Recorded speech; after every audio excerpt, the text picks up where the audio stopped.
You know what's funny? The person who's about to betray you usually isn't acting like your enemy. If anything, they're acting extra nice, extra interested, extra supportive, almost like they've suddenly become your biggest fan. And that's the weird part. Because if people announced their betrayal like movie villains, life would actually be much easier. Imagine someone walking into work saying, "Good morning. Just so you know, around Thursday I'm going to completely betray your trust. Anyway, nice shoes." Wouldn't that be convenient? But life doesn't work like that. Real betrayal is much quieter. It hides behind smiles, little compliments, long conversations, inside jokes, sometimes even hugs. And by the time you realize what happened, you start replaying everything. Wait, that's why they asked that question. That's why they suddenly started acting different. That's why something felt off. Here's something I'd love to know. Think back to the biggest betrayal you've ever experienced. Not the whole story, just one detail. What was the very first tiny thing that felt strange, but you ignored? Sometimes it's those tiny moments that tell the biggest story. And Carl Jung believed something fascinating. He believed people often act out emotions they refuse to admit to themselves. In plain English, if someone can't deal with what's happening inside them, it eventually leaks into how they treat you. And once you see the pattern, you can't unsee it. Let's start with the first sign.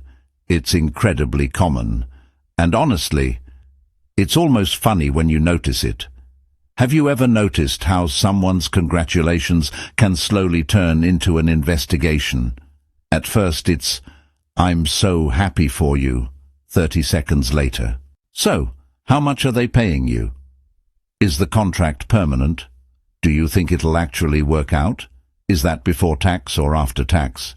By question number 7, you're thinking, are you happy for me, or are you conducting an audit? You almost have to laugh, because we've all met that person.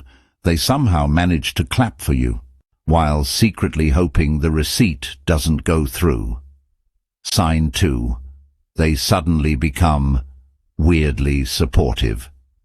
Now this one catches almost everyone off guard, because you'd expect someone who's about to betray you to become cold, distant, maybe even rude.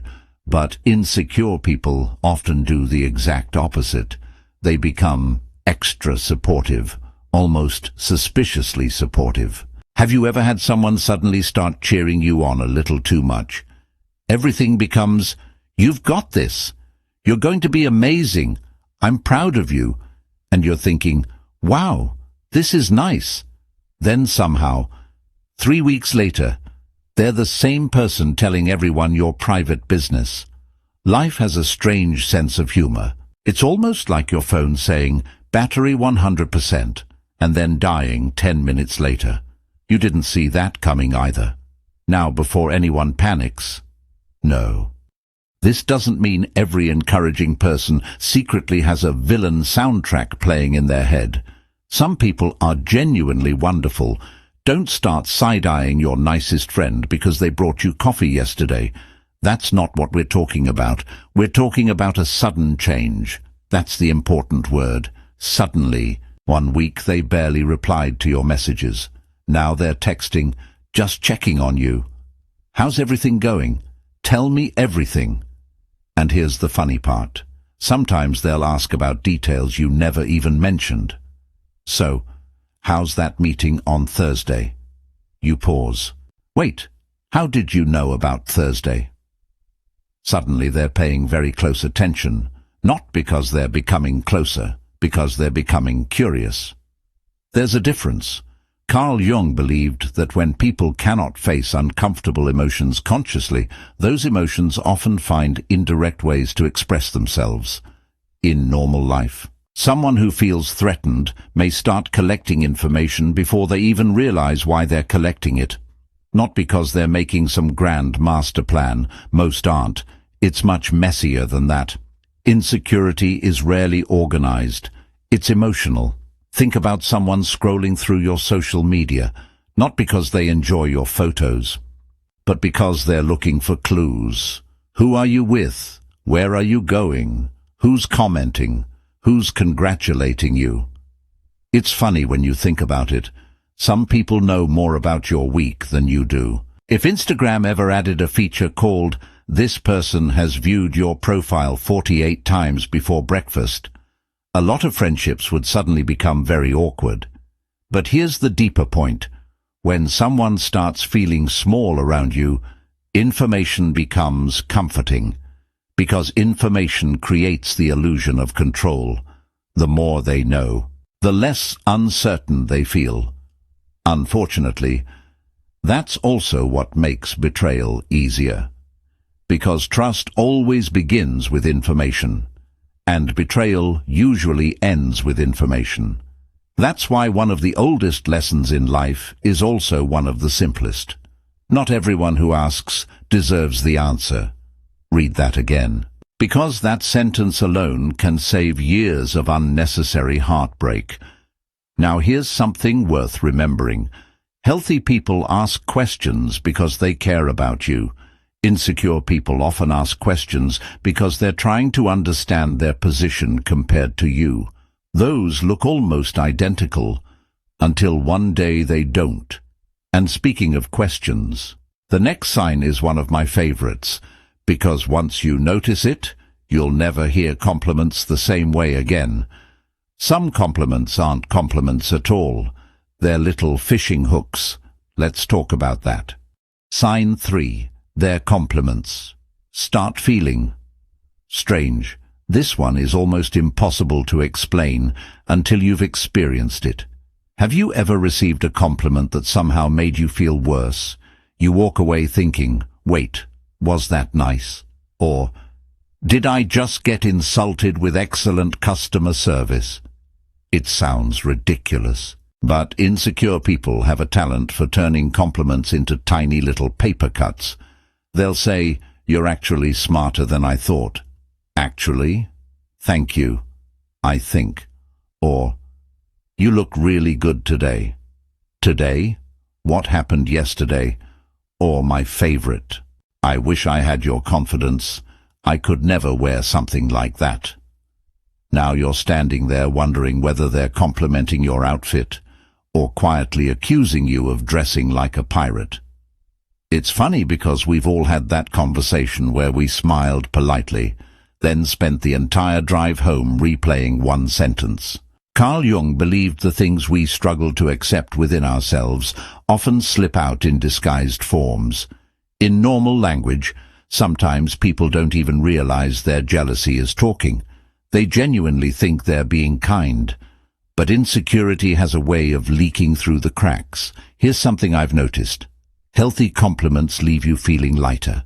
Insecure compliments leave you thinking. And there's a huge difference. One feeds connection.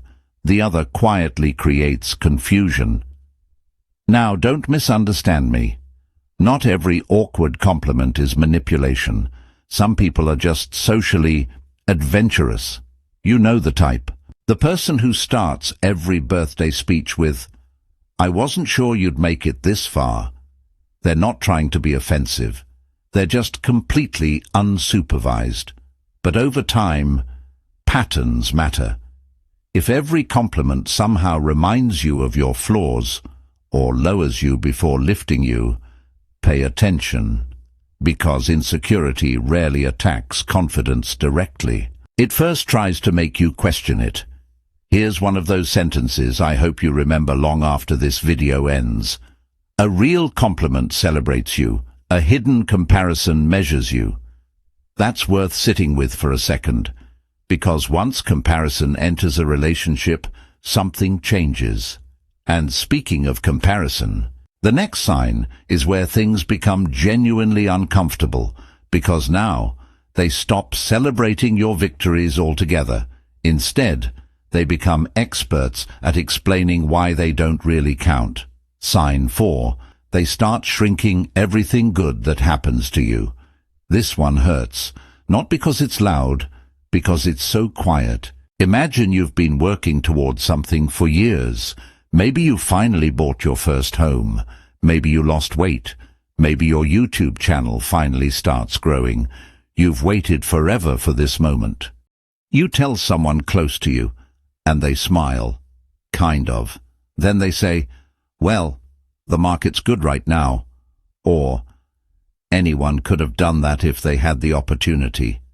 Or, "Let's see if it lasts." It's amazing how quickly some people can turn fireworks into office lighting. You bring excitement, they bring a weather forecast. I remember hearing about a man who finally finished running his first marathon. His friend looked him dead in the eye and said, "Yeah, but it wasn't one of the difficult ones. Imagine training for months, running 26 miles, crossing the finish line, only to discover you've apparently entered the wrong marathon."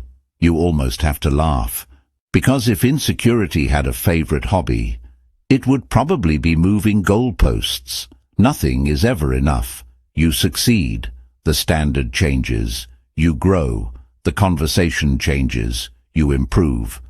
Suddenly, the achievement doesn't count anymore. Carl Jung suggested that people often project the conflict they cannot resolve within themselves. Put simply, if they can't celebrate their own progress, it's difficult for them to genuinely celebrate yours. And here's where many people become confused. They think, maybe they're just being realistic. Maybe. Sometimes they are. A good friend will absolutely keep you grounded. The difference? A healthy friend protects your ego.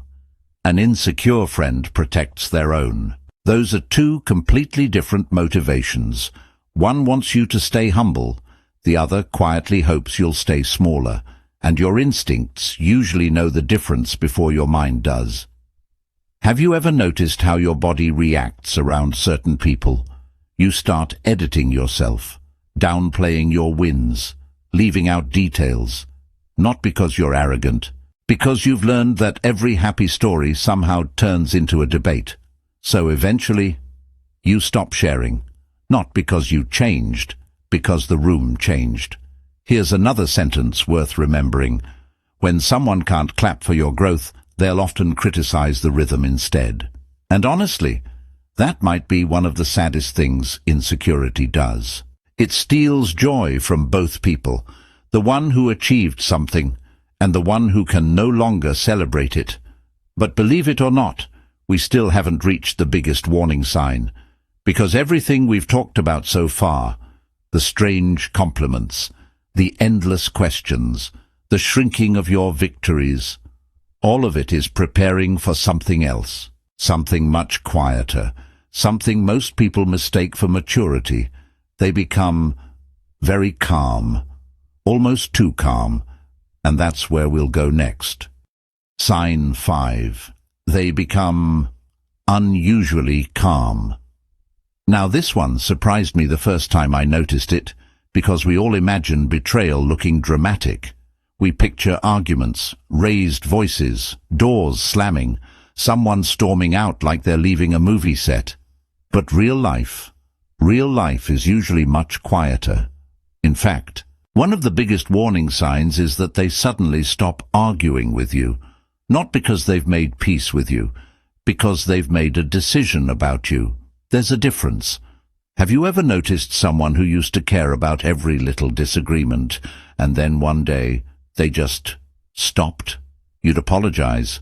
They'd smile. "It's fine." You'd ask if everything was okay. "Yeah, don't worry about it."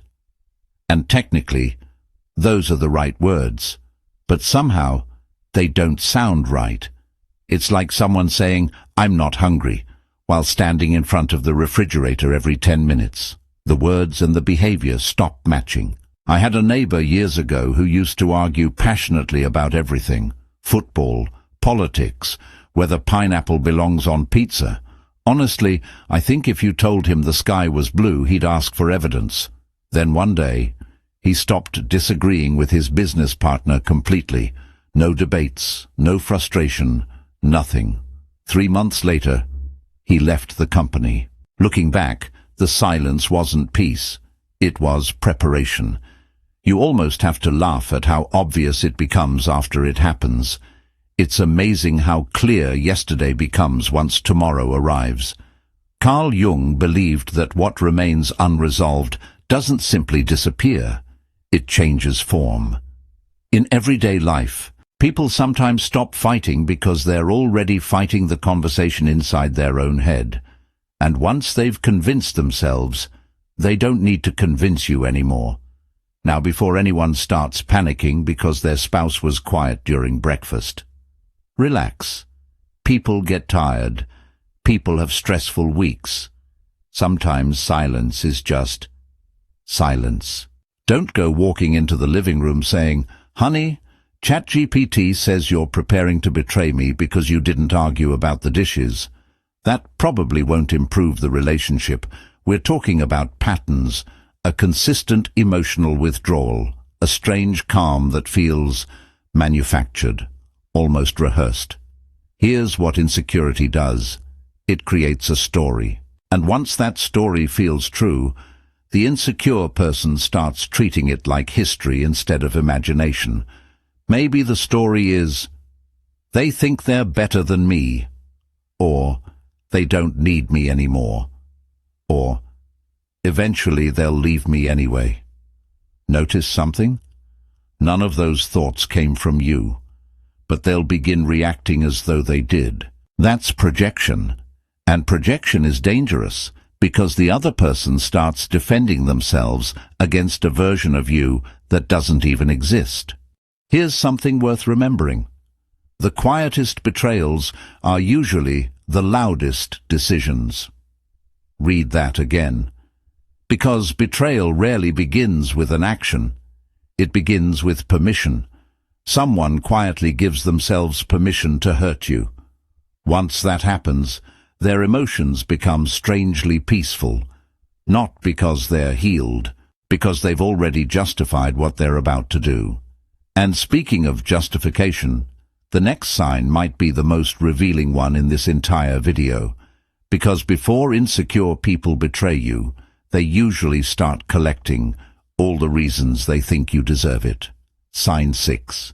They start rewriting who you are. This one is honestly fascinating. Have you ever met someone who slowly starts describing you, and halfway through you're thinking, who on earth are they talking about?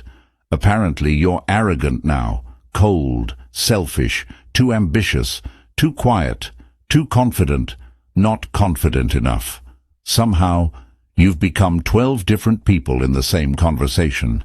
It's almost impressive. If identity were a buffet, they've decided to sample every version of you except the real one. Now here's the strange part. They usually don't invent these stories overnight. They collect them. One tiny misunderstanding, another awkward moment, one sentence taken out of context, a joke that landed badly, a text message without an emoji. Let's be honest. Half the arguments in modern life could probably be solved by adding one smiling face at the end of a message. Someone sends, "Okay." Suddenly, the other person is planning an emotional documentary about how the friendship ended. It's funny because we've all done it. We've stared at one-word replies like archaeologists trying to decode ancient symbols. What did they mean by fine? Why was there no full stop? Were they annoyed or just busy? The human brain is wonderfully creative. Unfortunately, insecurity often uses that creativity in the wrong direction. Carl Jung believed that projection causes us to see parts of ourselves in other people without realizing it. Put simply, the more insecure someone becomes, the easier it is for them to mistake their own fears for your intentions. So if they secretly feel inadequate, they may decide you're looking down on them, even if you've never done anything of the sort. If they fear rejection, they'll begin spotting rejection where none exists. If they already feel left behind, every success of yours becomes proof that you've changed. That's why betrayal often shocks the person being betrayed. They're responding to reality. The other person has been responding to a story, and stories, if repeated often enough, begin to feel like facts. Here's one sentence I hope stays with you. People rarely betray the person you are. They betray the version of you they've created in their mind. Think about that, because it's incredibly freeing. Not every betrayal is a verdict on your character. Sometimes it's evidence of someone else's unresolved battle. Now, you might be wondering, if all these signs are happening, is betrayal unavoidable? Actually, no. And the final sign explains why. Because before the betrayal happens, there's one last thing insecure people almost always do. It's subtle, it's uncomfortable, and once you notice it, you'll never look at small favors the same way again. Sign 7. They start asking you for one last favor. Now this one is so ordinary that almost nobody notices it, because on the surface, it just looks like kindness, or friendship, or loyalty. They ask for one little favor, nothing huge. Can you introduce me to that person? Can you send me that file? Can I borrow your idea for inspiration? Can I tell them you recommended me? Nothing sounds unusual. In fact, if you're a generous person, you probably don't even think twice. Because generous people have a habit of assuming everyone else is generous too. And honestly, that's one of the nicest things about them. It's also one of the reasons they get hurt. I knew a guy years ago who would help absolutely anybody. Need a ride? He'd be there. Need help moving house? He'd show up with snacks before you even asked. Need advice? He'd somehow turn a 5-minute question into a 40-minute conversation. His wife used to joke that if a stranger asked him to help carry a piano, he'd ask, "Which floor?" That's the kind of person he was. Then one day, someone he trusted asked for one small favor, an introduction. That's all. He made the introduction. A few weeks later, that same person quietly cut him out of the opportunity completely. The introduction became the replacement. Now, was the favor the betrayal? No. The betrayal had already happened. The favor was simply the bridge. You almost have to laugh at how polite betrayal can be. It doesn't always kick the door down. Sometimes it rings the bell first. Carl Jung believed that when people become disconnected from their authentic selves, they often seek shortcuts to the life they believe they deserve. In everyday language, instead of becoming stronger, they look for easier ways forward. Sometimes, that easier way is through someone else's trust. Now don't misunderstand me. Helping people is a beautiful thing. Please don't watch this video and decide, that's it. Nobody's borrowing my lawnmower ever again. That's not wisdom. That's fear. We're not talking about becoming suspicious of everyone. We're talking about paying attention to patterns. Healthy people value the relationship more than the opportunity. Insecure people sometimes value the opportunity more than the relationship. That's the difference. And here's something I've noticed over the years. The people who betray you usually don't wake up one morning thinking, "Today I'd like to become the villain in somebody else's story." Life isn't that dramatic. It's much quieter. They justify, they compare, they resent, they tell themselves little stories. I deserve this more. They'll be fine. They don't really need it. After everything I've been through. Little by little, their conscience gets quieter, until eventually, crossing the line doesn't even feel like crossing a line anymore. It just feels reasonable. That's the frightening thing about insecurity. It doesn't always destroy someone's confidence. Sometimes, it quietly destroys their honesty. Here's the final one-liner I want to leave with you before we finish. Betrayal rarely begins with hatred. It begins with permission. Permission to compare, permission to resent, permission to justify, and finally, permission to betray. You know, I don't think the saddest part of betrayal is that someone lied, or manipulated, or walked away. I think the saddest part is realizing they were fighting a battle you never knew existed, a battle with comparison, a battle with inadequacy, a battle with the feeling that somehow your light made them notice the places where they felt dark. Carl Jung spent much of his life exploring what happens when people refuse to face those hidden parts of themselves. He called it the shadow. But you don't have to remember that word. Just remember this. If someone refuses to make peace with themselves, they'll eventually bring that war into their relationships. Not because you're the problem, because you're the nearest place their pain can land. And maybe that's the hardest lesson of all. Sometimes the people who betray you aren't trying to destroy your life. They're trying to escape their own. Unfortunately, those two things can look exactly the same. So if you've ever been betrayed, don't let that experience convince you to become cold. Don't let it teach you that kindness is weakness. Don't let it make you suspicious of every good person you meet, because one betrayal should never be allowed to steal the part of you that made the friendship possible in the first place. Protect your heart.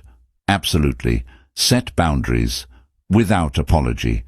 Pay attention to patterns instead of promises. But don't become someone who stops believing in people altogether, because despite everything we've talked about today, there are still people in this world who celebrate your success without comparing it to their own. People who protect your name when you're not in the room. People who tell the truth even when it's inconvenient. People who would rather lose an opportunity than lose your trust. They're quieter. They're harder to find, but they're real, and when you find them, hold on to them, because trust is one of the few things in life that becomes more valuable every time it's honored. Before you go, I want to ask you one last question, not your opinion, a memory. Looking back now, what was the very first small sign you ignored before someone betrayed you? Maybe it was a strange compliment. Maybe it was the endless questions. Maybe it was that sudden calm, or maybe it was something completely different. Share that one moment in the comments, not only because I genuinely love to read it, but because someone scrolling through those comments tonight might recognize the same pattern in their own life and avoid a heartbreak they never saw coming. And if today's conversation helped you see people a little more clearly, I think you'll enjoy the next video, because we're going even deeper into one of Carl Jung's most fascinating ideas. What happens inside insecure people when they meet you? I'll see you there.